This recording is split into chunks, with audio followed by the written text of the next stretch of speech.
A quick thought about our death to God, and I was thinking about having a conversation, trying to explain to someone, as I was listening to Aaron today talk about the gospel. It's a great teaching that I recommend anyone listen to.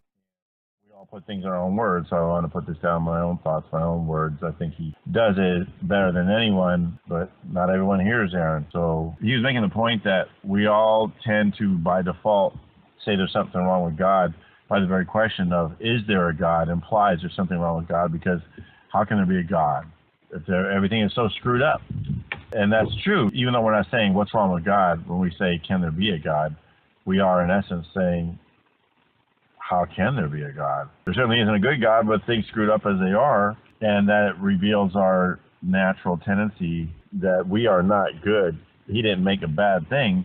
It's just that there's only one who's good, and that's God. So in the garden, when we fell away, the thing that was done that killed us was our action. It wasn't anything God did. God gave us life. God gave us a garden. God gave us all provision, and he said, here it is. It's all yours. Take, enjoy, grow, mature, have a family. Just don't do this one thing. Because when you do it, and he didn't just say, don't do this one thing.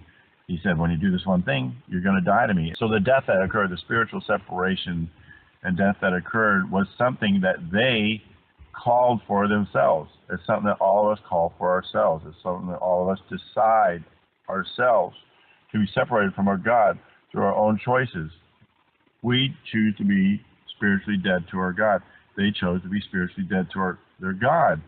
So to say that God did something to them is like saying, I no longer want to be your friend because you refuse to admit that I exist.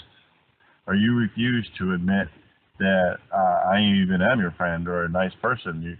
You decided that I'm evil. Well, how are any two people going to be friends if one decides the other one is evil or useless or non-existent?